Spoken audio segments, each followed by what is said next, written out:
नमस्ते दोस्तों, स्वागत है आपका मेरी एक और न्यू वीडियो में।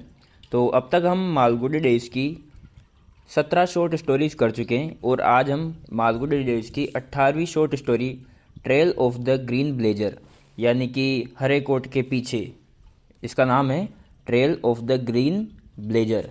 तो ये देखने वाले हैं। और आपको मैं जानकारी दे दूं कि अब तक हम ये आज 18वीं जो शॉर्ट स्टोरी है वो करने जा रहे हैं। टोटल मालगुडी डेज में 32 शॉर्ट स्टोरीज़ है और मैं कोशिश करूँगा कि 5 जून तक मैं पूरी करवा दूँ, यानी कि अगले 10 दिन में हम पूरी शॉर्ट स्टोरीज़ कर लें। एक दिन में मैं 2 शॉर्ट स्टोरी लेने की कोशिश करूँगा। अभी की तो छोटी छोटी शॉर्ट स्टोरीज़ है, लेकिन 5-7 स्टोरीज़ के बाद थोड़ी बड़ी है तो वो एक दिन में एक ही करवा पाएंगे।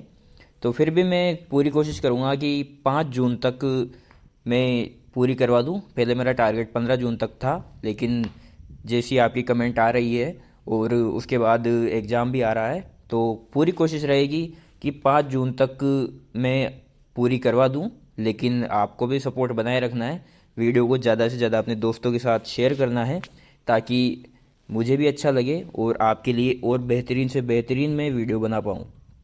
तो आज हम जो इसकी 18वीं शॉर्ट स्टोरी है trail of the green blazer ये देखने वाले हैं।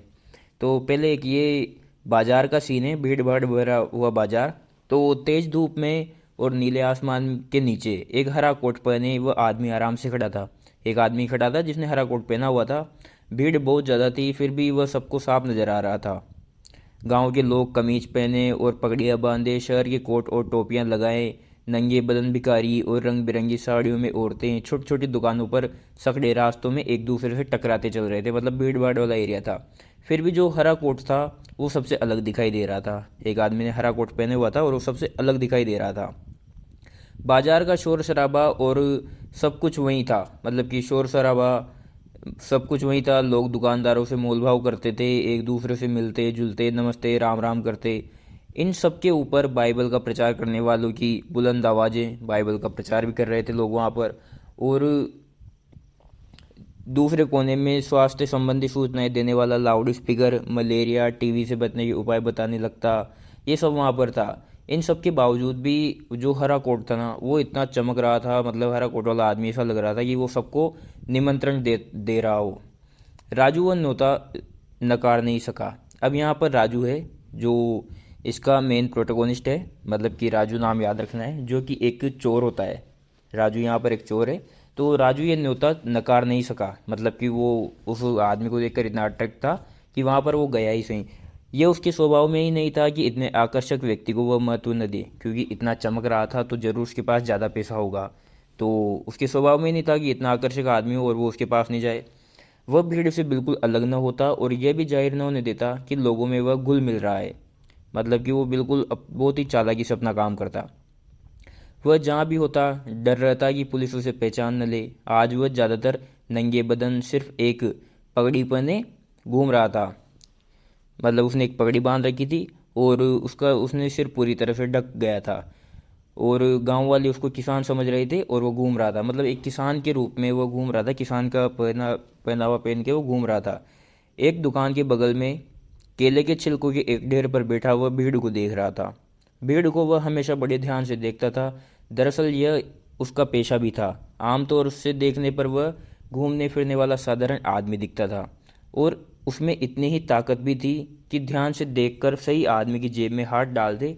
और देखा जाए तो यह एक जुआ ही था। मतलब कि वो लोगों की जेबें काटता था। कभी उसे जेब में कुछ न मिलता और हाथ सही सलामत बाहर आ जाए तो वह अपने को भाग्यवान ही समझता था। कभी एक फाउंटेन पेन ही उसके हाथ लगता था और कमेटी के पीछे बैठा एक खरीदार इसके लिए 4 आने से ज़्यादा नहीं देता था। मतलब कि फाउंटेन पेन भी उसे मिल जाता था और 4 आने में वो उसे बेच देता था। और ऐसी चीज़ों से उसके पकड़े जाने का डर भी बना रहता था। मतलब एक तो 4 आने का पेन मिले और पकड़ा भी जाए तो उसको डर बना रहता था। और इनसे शाही टपकती रहती थी और इनका ज़्यादा उपयोग भी न था। इन पेनों का खरीदार को भी बिल्कुल पसंद नहीं थे। और घड़ियाँ भी इसी श्रेणी में आती थी। मतलब घड़ियाँ भी उसके लिए कोई मोल नहीं रखती थी और पेन भी उसे पसंद नहीं थे। राजू को सबसे ज़्यादा पसंद था बड़ा सा पर्स। मतलब बड़ा सा पर्स हो जिसका पेट फूला हुआ हो। अगर उसे पर्स होने का पता चलता तो वह उसे बड़ी सफाई से निकालने की कोशिश करता, उसमें रखे पैसे निकालकर पर्स को कहीं फेंक देता और खुश होकर घर जाता कि आज उसने अच्छा काम किया है। इसके बाद वह अपना मुंह पानी से धोता और सामान्य नागरिक बनकर फिर सड़कों पर निकला था। एक बार वो पर्स चुराता और वापस घर पर जाकर आराम से कपड़े वपड़े चेंज करके वापस आ जाता।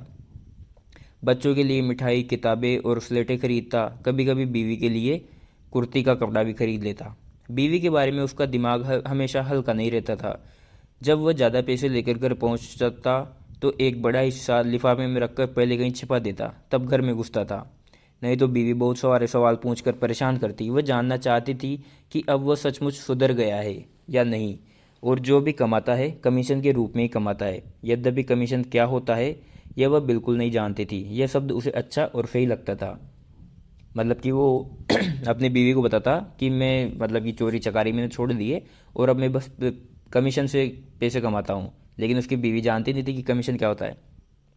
राजू छिलकों के ढेर से उठा और हरे कोट के पीछे लग गया। वह उससे 3 कदम पीछे चलने लगा। मतलब पहले वो हरा कोट वाला आदमी चल रहा, उसके 3 कदम पीछे चल रहा। यह फासला उसे ठीक लगता था और अनुभव से उसने इसे जाना था।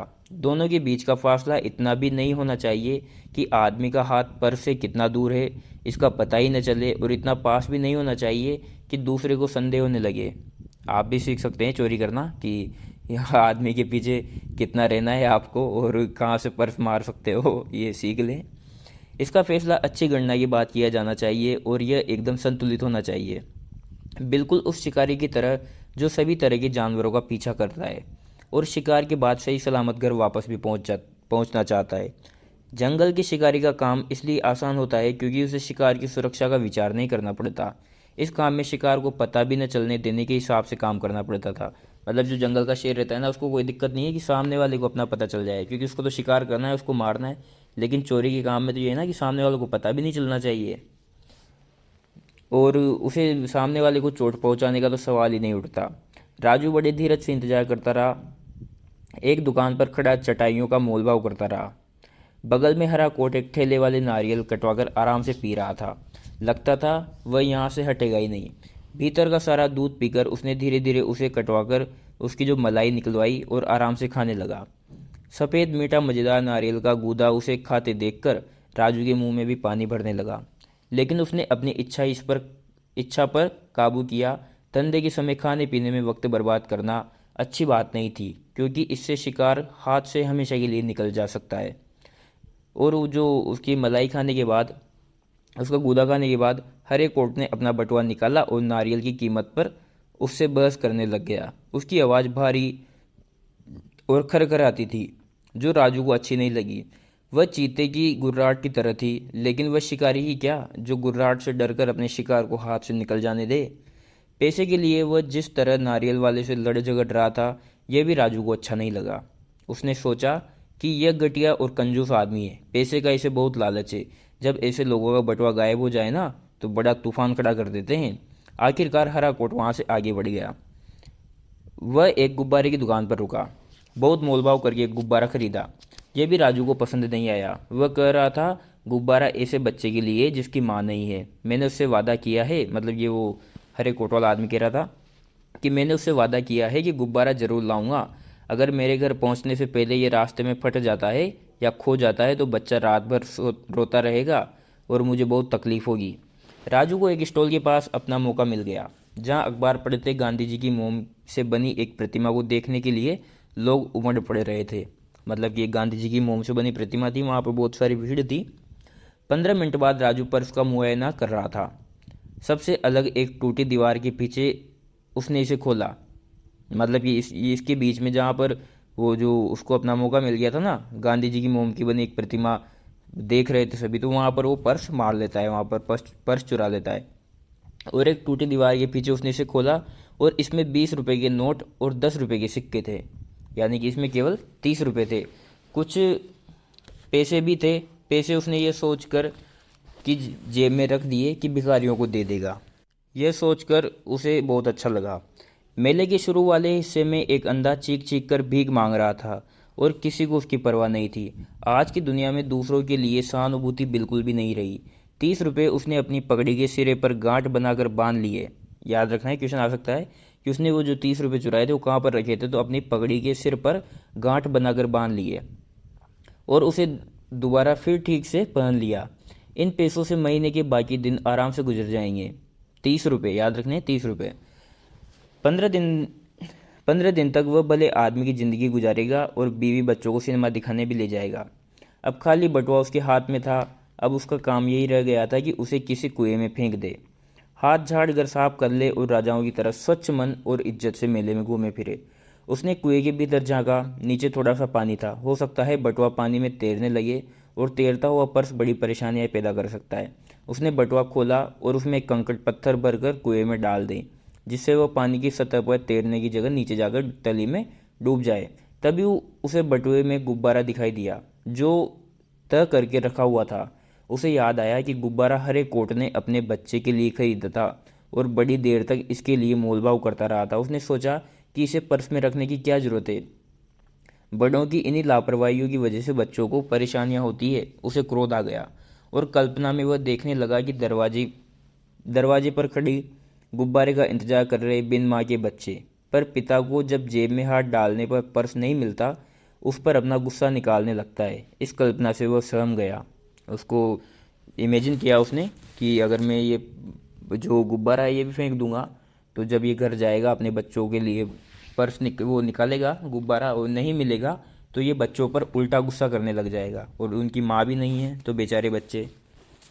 माँहीन बच्चे की स्थिति का विचार करके राजू जैसे रोने को हो आया। बच्चों को वह सांत्वना देने वाला भी कोई नहीं होगा, क्योंकि उसकी माँ तो है नहीं बच्चों के, तो और पिता तो जब अपना पर्स देखेंगे कि चोरी हो गया तो उनको ऐसे ही गुस्सा आ जाएगा। अगर उसने रोना शुरू कर दिया तो हो सकता है यह गुंडा उसे पीटने लगे।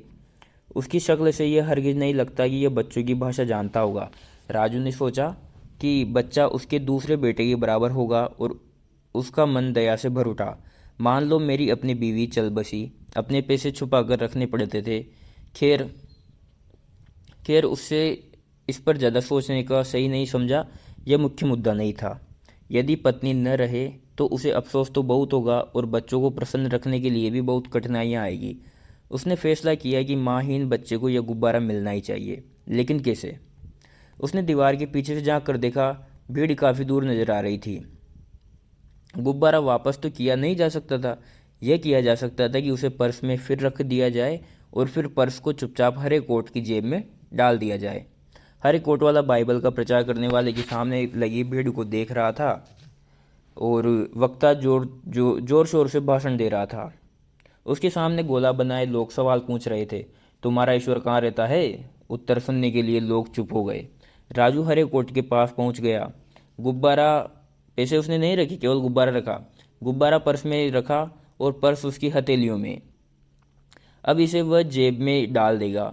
हाथ हिलाते ही राजू को अपनी गलती समझ में आ गई। हरे कोट ने हाथ पकड़ लिया और चिल्लाया, पॉकेट मार। मतलब कि राजू जब वो खाली पर्स उसमें डालने लगा, उसकी जेब में, हरे कोट वाले की जेब में जिसमें गुब्बारा था, तो उसने उसका हाथ पकड़ लिया और जोर से चिल्लाया, पॉकेट मार। सवाल पूछने वाले ईश्वर की समस्या भूल गए और राजू की तरफ घूमे, जो खुद चिल्लाने लगा था, मुझे छोड़ो, मुझे छोड़ो। हरे कोट ने झपट कर उसे जोर से चाटा मारा राजू को। इस चोट से राजू जैसे अंधा ही होने लगा। एक क्षण के लिए वह भूल गया कि वह कहाँ है और यह भी कि वह कौन है। आंखों के आगे से अंधेरा जब कम हुआ और धुंध कुछ छटी, तो उसने आंखें खोली और देखा कि हरा कोट उसे ही नहीं, सारी दुनिया को घेरे खड़ा है। वह दूसरा वार करने के लिए तैयार हो रहा था। राजू बहुत डर गया। कहने लगा, मैं तो आपका पर्स वापस कर रहा था। हरे कोट ने दांत पीसे और बाँ की हड्डियां तोड़ दी। लोग हंसने लगे और कुछ न खुद भी थप्पड़ मारने लगे। लोग भी उसको मारने लगे।